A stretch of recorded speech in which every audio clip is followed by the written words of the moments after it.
నమస్తే ప్రజాప్రతినిధి న్యూస్ కు స్వాగతం. పార్టీ మారుతున్నట్లుగా తనపై వస్తున్న కథనాలు గిట్టని వారి అసత్యపు ప్రచారమని వాటిని నమ్మవద్దని మెట్టుగూడ కార్పొరేటర్ రాసూరి సునీత అన్నారు. శుక్రవారం మెట్టుగూడ కార్పొరేటర్ కార్యాలయంలో మీడియా సమావేశాన్ని ఏర్పాటు చేశారు. ఈ సందర్భంగా ఆమె మాట్లాడుతూ కాంగ్రెస్ పార్టీలో చేరాలని, అందుకు తగిన ప్రతిఫలం భవిష్యత్తు రాజకీయ ప్రయోజనం ఉంటుందని, గుర్తు తెలియని వ్యక్తులు తనను సంప్రదించారని ఆమె అన్నారు.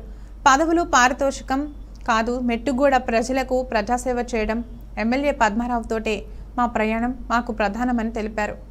కాంగ్రెస్ పార్టీలో చేరాలని ఒత్తిడి చేస్తుండటంతో వారి ఆఫర్ను తిరస్కరించి ఆవేదనకు లోనయ్యానని చెప్పుకొచ్చారు. ప్రధానంగా గత 20 రోజులుగా మా కుటుంబం అనారోగ్యం, విషాదం కారణంతో డివిజన్ కార్యక్రమాలకు కార్యాలయానికి రాలేకపోయానని అన్నారు. ఇదే అదునుగా భావించిన కొంతమంది మేమంటే గిట్టని వారు బారాస నుండి కాంగ్రెస్కి వెళ్తున్నానని, భారీ ఆఫర్ పొందారని అసత్య ప్రచారం చేయడం జరిగిందన్నారు.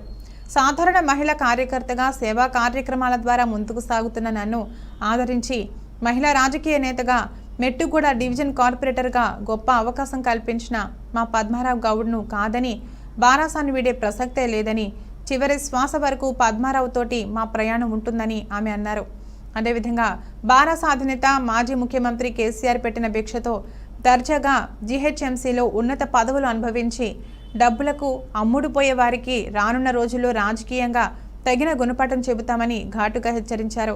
ప్రజాస్వామ్య పద్ధతిలో ప్రజల చేత ఎన్నుకోబడ్డ కార్పొరేటర్లను అధికార దురహంకారంతో నజరానా, పదవుల ఆశ చూపి గ్రేటర్ మేయర్ పీఠం వశపరుచుకోవాలని చూస్తున్న కాంగ్రెస్ పార్టీ కుట్రలను యువనేత కేటీఆర్ పద్మారావుల సారథ్యంలో తిప్పికొడతామని అన్నారు. మీడియా మిత్రులందరికీ ఈరోజు వచ్చే తప్పు ప్రచారం అంతా తప్పు. ఎందుకంటే ఈరోజు వరకు నాకు దాదాపు నేను 20-25 డేస్ నుంచి బయటికి వెళ్తలేదు. కరెక్టే, అది మా పాప యాక్చువల్లీ డెలివరీ అయింది. దాని ద్వారా మా ఫ్యామిలీ ప్రాబ్లం వల్ల నేను బయటికి రాలేకపోయినా, అంతేగాని ఏదో తప్పు ప్రచారణతోటి కాంగ్రెస్లోకి వెళ్తున్నావా అని అంటే నేను వెళ్తలేను, నేను వెళ్ళను కూడా. ఎప్పటికీ పద్మారావు అన్న మనిషినే, మేము ఎప్పుడు బీఆర్ఎస్ పార్టీలోనే ఉంటాము. ఇంకోటి, మేము మొన్నటిదాకా ఆఫీస్ కాడ బ్యానర్ తీసేసిరు. బ్యానర్ ఎందుకు తీసేసిరు అని అడిగిరు. అందులో డిప్యూటీ స్పీకర్ అని ఉండే, ఇప్పుడు పద్మారావు అన్న మాజీ డిప్యూటీ స్పీకర్ కాబట్టి బ్యానర్ తీసేయడం జరిగింది. అంతేగాని ఒక్కొక్క మీడియా మిత్రులు అందరు కాల్ చేసి మరి బ్యానర్ తీసేశారు, 20 రోజుల నుంచి పార్టీలో కనిపిస్తలేరు, బయట కనిపిస్తలేరు, మరి ఏంటి ప్రోగ్రామ్స్ కూడా ఏం చేస్తలేరు అని అడుగుతున్నారు. అవన్నీ తప్పు ప్రచారణ. మేము ఎక్కడ కానీ మేము ఈనాటి నుంచి ఈ రోజు వరకు కూడా మాకు టికెట్ ఇచ్చింది పద్మారావు అన్ననే. కాబట్టి మేము ఒక హోదాకు వచ్చినామంటే, ఈరోజు మాకు ప్రజలు ఓటేసి గెలిపించినారంటే మా బీఆర్ఎస్ పార్టీ వల్లనే. కాబట్టి మేము బీఆర్ఎస్ పార్టీలోనే ఎప్పటికుంటాము. ఈరోజు ఏదో సమస్య వచ్చింది కదా అని పార్టీని వదిలిపెట్టుకొని వెళ్ళలేము. ఎందుకంటే మనము ఇంట్లో కూడా ఎన్నో సమస్యలు వస్తాయి, ఆ ఇంటిని వదిలిపెట్టి పోలేం కదా. ఆ సమస్యలు వస్తే ఇంటిని చక్కదిద్దుకుంటాం.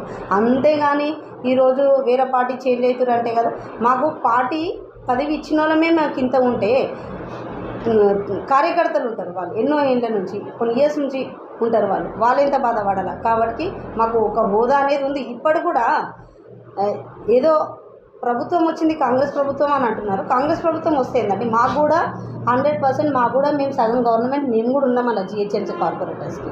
కాబట్టి ఈరోజు కూడా జిహెచ్ఎంసీ కార్పొరేటర్లకు ప్రతి ఒక్కరికి కాల్ చేసి జాయిన్ కాండ్రి అని అంటున్నారు. మేము జాయిన్ కాము. ఎందుకంటే ఏదో వాళ్ళకి ఎవరికైనా జాయిన్ అయ్యేటోళ్ళు జాయిన్ కాండి, మాకు సంబంధం లేదు.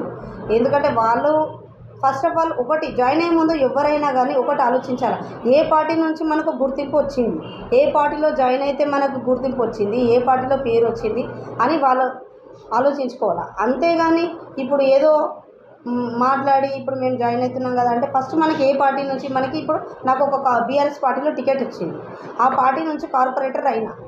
ముందు సామాన్య పీపుల్ ఉండే, నేను ఇప్పుడు ఎస్సీ ఎస్టీ మహిళా ప్రెసిడెంట్ అవి ఇవి ఒక ప్రెసిడెంట్గా ఉండి, మహిళా ప్రెసిడెంట్గా ఉండి ఈరోజు కార్పొరేటర్ టికెట్ వచ్చిందంటే మన బీఆర్ఎస్ పార్టీ వల్లనే. బీఆర్ఎస్ మన ఈరోజు ఆ సంక్షేమ పథకాల గురించే దాని వల్లనే మేము గెలిచినాం.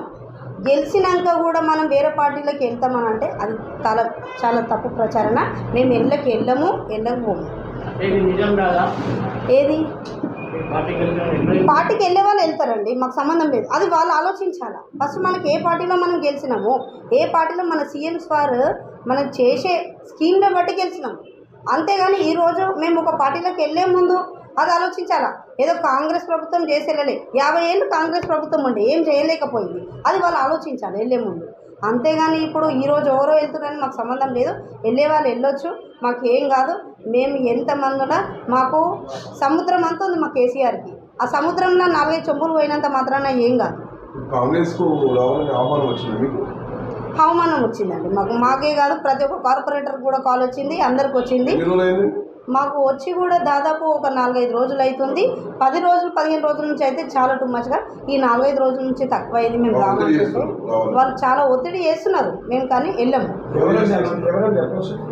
పేర్లు చెప్పేది ఎందుకండి, ఇక ఎమ్మెల్యేల ద్వారానే వస్తుంది. కానీ ఏంటంటే మేము అట్లా లేదు. మేము ఈరోజు మేము ఎట్లాంటి మాకు ప్రభుత్వం ద్వారా గారికి చెప్పేది మేము ఒకటే, ఇప్పుడు కౌన్సిలింగ్ మీటింగ్లో కూడా అడిగేది అదే. ఇంకా చాలామందికి డబుల్ బెడ్రూమ్స్ వచ్చేది ఉన్నది. ఆ డబుల్ బెడ్రూమ్స్ అందరికీ ఇస్తే బాగుంటుందని కోరుకుంటున్నాం. కౌన్సిలింగ్ అట్లే ఇప్పుడు మీరు అన్నారు కదా సార్, ఇప్పుడు కార్పొరేటర్స్ అందరూ కూడా ముందే వెళ్ళి 16వ సార్ వెనుక వస్తున్నాడని. అట్లంటే మొన్న మేయర్ గద్వాల్ విజయలక్ష్మి సీఎం సార్ని కలిసింది. సీఎం సార్ తోటి 20 మంది కార్పొరేటర్లు జాయిన్ అవుతున్నారని చెప్పారు. కానీ అది ఎందుకు తప్పు ప్రచారణ? మేడం ఎందుకు వెళ్ళింది? కౌన్సిలింగ్ మీటింగ్ గురించి వెళ్ళింది. మాకు కౌన్సిలింగ్ మీటింగ్ సమావేశం చేసుకోవాలా, మేము కంపల్సరీ ఇయర్ ఉంటుంది మాకు 6 మంత్స్కి ఒకసారి అన్నట్టు మాకు వెళ్ళి కలిసింది. కానీ దాంతోపాటు 20 మంది జాయిన్ అవుతున్నారు. ఎందుకు జాయిన్ అవుతాము?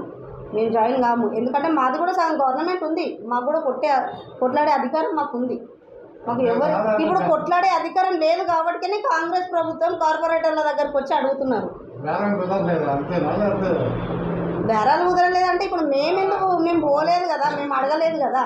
బేరాలు కుదరలేదంటే మేము ముందే పోయి మాకు ఇప్పుడు నెక్స్ట్ టికెట్ కూడా ఇస్తా అన్నారు. టికెట్ ఇస్తా అన్నది అది ఎమ్మెల్యే దగ్గర ఉంటుంది, అంతేగాని గవర్నమెంట్ దగ్గర కాదు కదా. ఇక్కడ ఎస్సీ రిజర్వ్డ్, మాది మొత్తం ఎస్సీఏ. ఇక ఇస్తే ఇవన్నీ లేదా వేరే వాళ్ళకి ఛాన్స్ ఇచ్చినా పర్వాలేదు. మేము ఎప్పటికీ ఏంటిది ఏది చేంజ్ అయినా ఏం ప్రాబ్లం లేదు, ఎవరికి ఇచ్చినా ప్రాబ్లం లేదు. మాది ఇక్కడ ఎస్సీ రిజర్వే మెట్టిగూడ మొత్తము కాబట్టి ఎవరికి ఇచ్చినా ప్రాబ్లం లేదు. ఎవరికి ఇచ్చినా ప్రజలకు పనిచేసే విధానం ఇస్తే చాలా బాగుంటుంది అంతే.